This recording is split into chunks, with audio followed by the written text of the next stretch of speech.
With Cyberpunk 2077's ray tracing implementation, I've come away rather impressed at all the large and subtle detail and realism it can provide to the game's world and characters.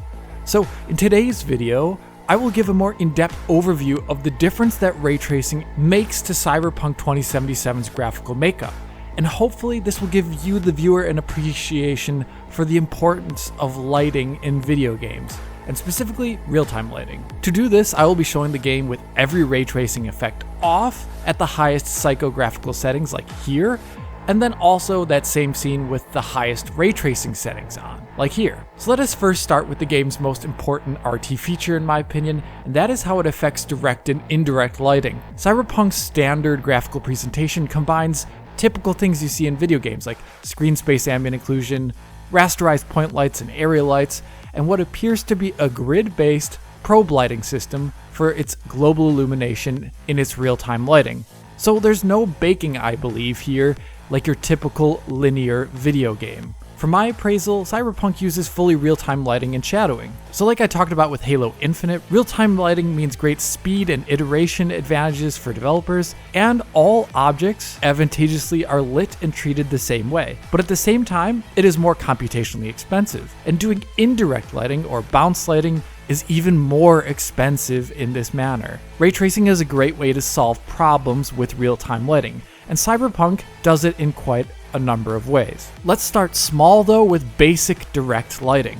Like I mentioned, Cyberpunk uses real-time area lights and point lights for artificial light sources in the world. Due to the quirks of rasterization, there are limitations though. Like in this scene here, there is a strip area light above this bench in the building where V lives. Area light means that the light is originating not from some infinitesimal point, but from a full-on area, and in this case, the elongated rectangle of the light. And such area lights in rasterization cannot be reasonably casting shadows, as the way shadows are done in rasterization typically cannot really account for such a thing. So the light is non-shadow casting, as you can see here with the bench, where the underside of the bench is lit up strangely and not properly shadowed, so you see light glowing on the underside of it. You can also see how light from this area light is leaking through to the bench's underside. These are typical things to see in a rasterized game, where not every light can be shadowed or even afford shadow maps. It makes it look like the bench here is floating in the environment, abstracted from it.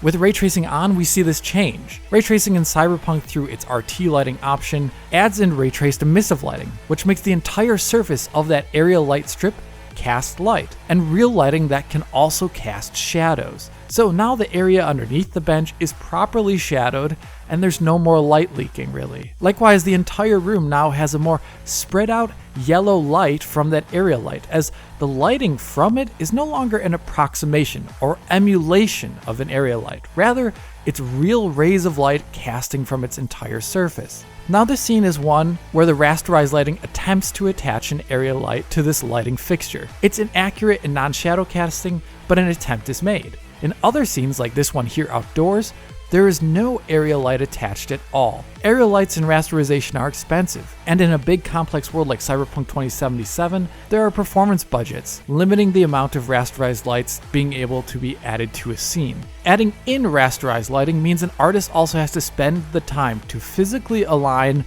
one of these rasterized lights to the surface of a lighting fixture, and it may not even line up correctly in the end. Ray traced lighting does this automatically, where any surface with an emissive texture with essentially no artist setup can be casting light, and it also has a flatter cost. So many more lights can be added to a scene like you see here. In comparison, now the advertisement billboards here cast lights that align and change with the animation changing on the advertisements themselves. And if you pay attention, you can also see how objects in front of the lights cast soft area light shadows. Such shadows are essentially impossible in rasterization, even if there was the budget and artist time to attach fake lights here to these advertisements. Going across the world, there are many areas where there's extra lighting and shadowing added in due to ray traced emissive lighting, like this food kiosk here. In the rasterized view, there's just screen space reflections here from the violet banner. But with ray tracing, that banner underneath the kiosk has a proper violet glow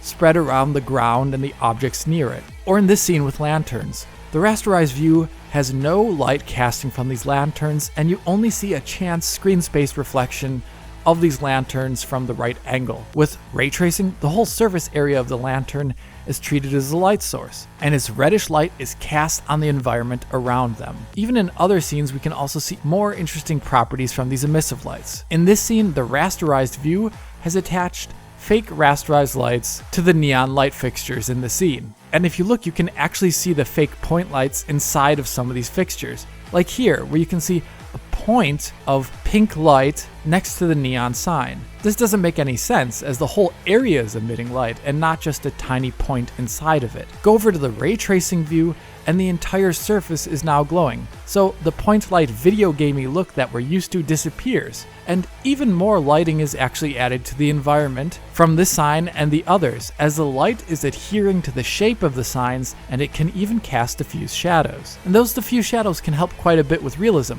as we can see in this scene. In the rasterized view here, the fake area light cannot cast shadows, so screen space reflections and SSAO here are used a bit to try and achieve the look as if the characters are casting shadows. But it's actually rather unsuccessful, as both characters honestly look like they're floating in the lighting. Ray tracing comes in here and adds soft shadows with proper reflection occlusion from the area light, and this grounds the character models to make them more attached to the game world, due to them having proper shadowing. This is a subtle difference, but it has a profound macro effect, I believe, on the image's total realism.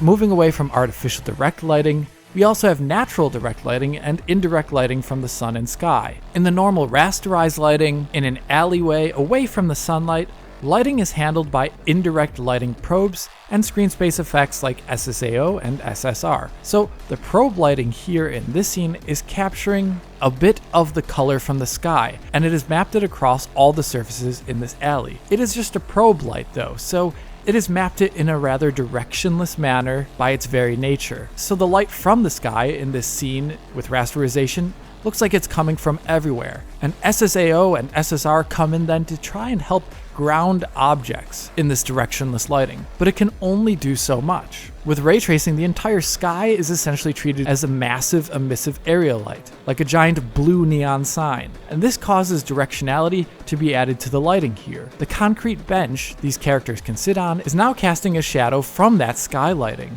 and even the characters sitting on the bench are casting shadows from the sky lighting as dynamic objects. So shadows and lighting have direction even though there are no direct light sources, like these cardboard boxes on the ground here, or incredibly small things like the riveted bits on the concrete bench itself, which go from weird looking as the light probe tries to map across the entire tiny surface, to them sitting well and being lit properly on one side and darkened and shadowed on the other. The sky lighting from ray tracing in Cyberpunk changes any scene outside of sunlight in outdoor areas, and it typically prevents that weird directionless glow that you can see, like here in this alley between the dumpster and newspaper stacks, where it is glowing in the rasterized view and properly darkened in the ray tracing view. Or here underneath all these benches in this scene, where shadows are added in and the scene goes from looking monotone and a bit video gamey to having real depth and direction to its lighting.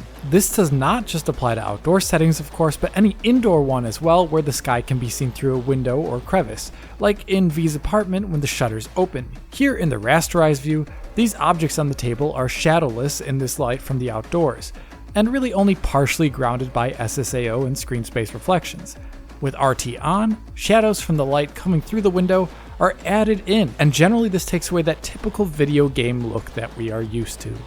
On top of this sky lighting, the highest setting for RT lighting in the game also adds in a layer of ray trace global illumination to help fix up the standard global illumination and add in some more smaller light bouncing effects. Let's start off with the difference in this scene here of these people sitting on a bench, where in the rasterized view, there's that bluish light from the probe lighting from the sky here, as well as a bit of yellow bounced sunlight as well if you look, where it's most obvious on the bottom side of the bench. But in general, the rasterized view here has that same problem that we saw earlier, where dynamic objects like the people and the tiny objects on the ground look like they're floating. In ray tracing, it is very different, where localized bounce light from the sun hitting the building across the street is applied to the front part of the models here, basking them in a yellow glow. This yellow bounce light is then casting shadows of its own, So the area behind the bench is filled with shadow, and the dynamic character models on the bench are casting their own shadows from the bounce light onto the bench itself. Bounce lighting, of course, need not be only the color of sunlight, as the color of the bounce depends on the object it is bouncing from. Here in this shot, in the rasterized view in an alley, we see direct sunlight hitting these objects and the ductwork against the side wall of this building here. The shadows here are once again essentially gray for the most part, as the probe lighting has an insufficient fidelity to capture such small geometric detail. If we switch over to ray tracing, we can see how the light hitting the red barrels here is bouncing red colored lighting onto the area in shadow on the wall and the underside of the vent system. Furthermore, you can see nice shadows being produced by the bounce light and the skylight together behind the vent system onto the concrete wall. This is a rather large difference here. Now, this does not mean there is no global illumination in the rasterized view, it's just coarse due to the limited ways that such lighting can be calculated in real time in such a manner. So the standard view does have bounce lighting, like here in this scene where there is a yellow bounce light on the vertical wall here on the right hand side of the image. In such an instance, ray tracing's difference is adding in indirect shadows from the bounce light and fine tuning it, as the standard GI is already picking up the bounce lighting okay enough. But it's not always this way, as the GI pass in standard lighting is coarse, so it cannot pick up a smaller area like this between the concrete barrier and this little wall here, where it leaves a gray-yellow mix that has edge outlines due to SSAO. With ray tracing, that same area is filled with a variety of color tones. The blue from the sky above, the yellow and red bounced light mixing from the sunlight hitting this concrete barrier here, and then the various shadows as well. The coarseness of the standard real-time GI in the game also can have issues that the RT Pass can try and remedy, like here under this bridge. In the rasterized view, the bridge itself is intersecting between an area where a light probe is, so the underside of the bridge is lit as if it's actually the above side of the bridge, and in view of some bounced sunlight, which it is obviously not. So the pipe and the area under the bridge is glowing like it's radioactive. Ray tracing comes in here and helps clean up a lot of that light leaking to prevent the glow. But note, it doesn't do it perfectly, as the standard GI system is not replaced with RT-On, rather it is just modified. Even with that limitation of inheriting the old system, RT can still greatly clean it up, like here outside the shack. Shacks are basically a worst case scenario for most standard real-time global illumination systems. They have thin walls and tons of openings, so they leak light from the outside like crazy, but you also need bounce light from the outside to light them up. And this is exactly what happens in the rasterized view here, where different light probes from outside the shack are influencing the indirect lighting inside the hut, and everything's glowing really weirdly, and SSAO and SSR really don't do too much. Switch over to RT here and the benefits are clear. All of that glow is cleaned up, and the bounce GI pass changes that weird gray tone on the inside of the hut to reflect the more earthen tones that light would actually have inside such a place.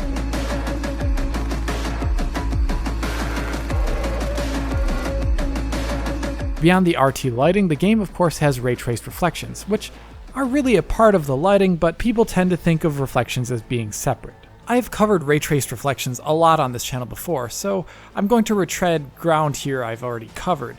Still, there are some unique aspects to the RT reflections in Cyberpunk and how they change the visuals. The first is how they can ground shinier objects into the scene. Like this door here, which in the normal rasterized view has a cube map essentially applied to it, as the angle of the camera here does not allow SSR to pick up most of the reflection it should have. It looks like it's glowing essentially. With ray tracing on, the reflections applied to the door are localized to the dark environment immediately in front of it. The RT reflections situate the door much more realistically into its environment. Another great benefit of the RT reflections comes from their stability over screen space reflections, like in this shot here. Due to depth discontinuities and constant disocclusion, the SSR here on the underside of this metal facade is shifting its reflection rather often.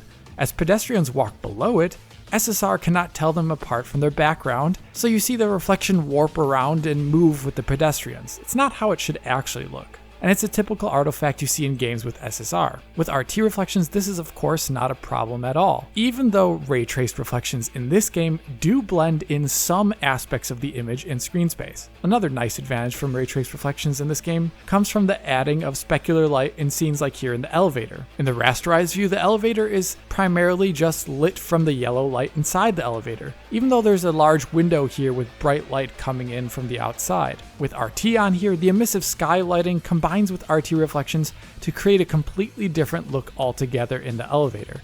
The yellow light is still there, of course, but the bleeding in specular and diffuse light from outside is just so much brighter in actuality. Beyond this, the RT reflections do typical things you would expect. So they show a lot of off-screen elements and greatly enhance reflections as they replace cube maps and error-prone SSR. It really helps the game's car models for sure, or the puddles on the ground, which are common in Night City given the tendency to rain. And unlike other RT reflection implementations, the reflections in this game stretch far into the distance. Without RT reflections in this shot here, you see just basically a low-resolution cube map, which is used to cover the reflection of the skyscraper horizon. With RT on, the buildings which are kilometers away in the distance and not at all in screen space are added very well into the image. One of the better parts of the RT reflections in Cyberpunk comes from the fact that they affect transparent objects like glass. So here in the rasterized view, the glass of the storefront window has a simple cube map on it, and it does not really communicate the glass-like look one might expect. It's practically invisible. Switch over to ray tracing and the glass suddenly takes on a whole different look,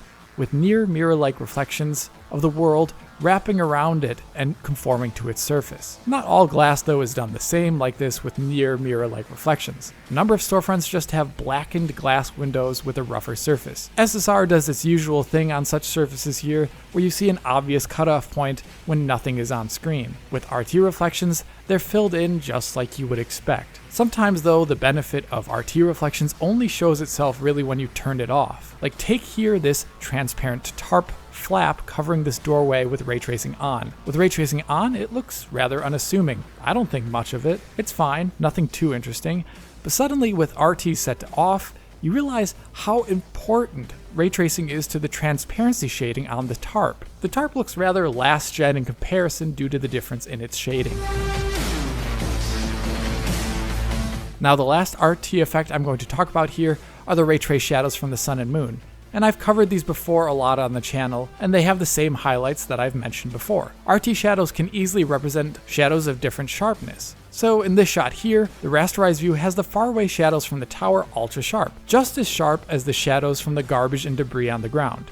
And this is a common thing to see in a lot of games. Switch over to RT shadows, and the shadow from the tower that is very far away is realistically attenuated and quite diffuse at this distance, but the shadow for the garbage cans and debris on the ground close to the camera are very sharp, as the shadow is close to the thing casting it. Other typical advantages exist as well, like here in this scene where the shadow map is too low resolution to capture the detail from these plants on the ground so well, even at the highest settings. And also due to the angle of the camera and the vertical height of the plants, screen space shadows just don't work properly. Switch over to ray trace shadows and the shadows look just like you would imagine, which really goes to show here that even screen space shadows are not enough always to capture small detail from all camera angles. And even when screen space shadows are there, they can be imperfect. Like check out these tiny shadows from the rivets here in the rasterized view. They are there due to screen space shadows, which is nice, but you can also notice how the screen space shadows are casting from the wrong part of the rivet, from the top bit, even though that's obviously not where the rivet connects with the surface. Switch over to RT shadows and this screen space error is corrected. This is a small difference for sure, but once again, screen space solutions have their limitations. Speaking of limitations, ray tracing has some as well. The first of which applies to global illumination, which I talked about earlier, as it inherits problems from the standard GI. Like in this scene here. In the rasterized view, there's an odd dividing line on the geometry going up the image. Some weird issue with a vertex, or some line between probes, I'm not sure. Even with RTGI on, it's not as visible, but it's definitely still there. Then there are other commonplace limitations we see with ray traced reflections. The first of which is the distance at which skinned objects like characters are included in the ray traced reflections behind you. In front of your view, like here, characters are rendered really far out into RT reflections. But if you face a mirror-like surface here, and characters walk behind you, the range for them being included into the RT is much shortened to a short radius behind your character, so you can see them popping in and out of reflections in such a manner. Then you have the fact that in the RT reflections themselves, characters and cars do not often cast dynamic shadows, and you can only really see the shadows from buildings and static objects rather often. Then there's the fact that some aspects of RT reflections are only brought in via screen space, like particle effects and volumetric lighting. Here in this scene, with RT on, the vapor is visible in the reflection, but if you move the screen up and down, it's easy to see that it's only added in screen space. Or in this scene, you can see how the frustum-aligned voxel fog being lit by the light here is shown in the reflection, but that fog is not made of triangles, it's more of a post-process. So when you move the view up and down, you can see how the color of that fog is added into the reflection merely in screen space. And lastly, you have the fact that your first-person character model is not by default shown in the ray traced reflections. Here I imagine this is done because the game uses a unified first-person model. So your third-person model animates the same as your first-person one. And since they cheat a bit with the animations, I imagine they turned it off. Otherwise you'd see some weird stuff. You can enable the reflection with config changes, but it's missing its head, thus proving my point. In the end though, even with such limitations, the combination of all the ray tracing can absolutely obliterate the non-ray traced version of the visuals. And I think one of the best shots to show this off is when you meet Dex. In this cutscene in normal rasterization, the time of day is late afternoon, with a bit of the sun still entering the streets, but a lot of the city is in the shadow of the skyscrapers. The entire cutscene takes place in an enclosed car with one open window, which, like the shack we looked at earlier,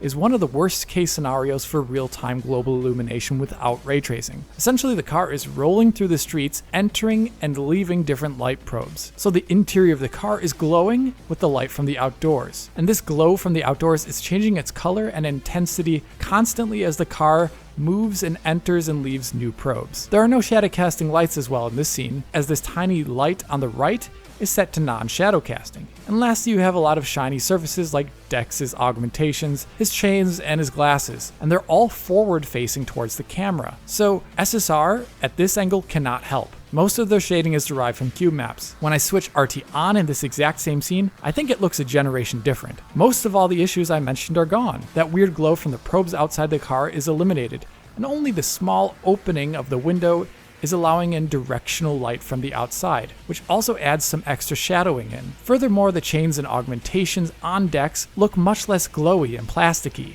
as they are reflecting the inside of the car and not some inopportunely placed cube map. The image here on the left is the way the game looks on every other platform other than PC, except those versions are running at lower resolution and lower settings. I really do think the ray tracing on PC makes this game look completely different, and this is just one scene of many.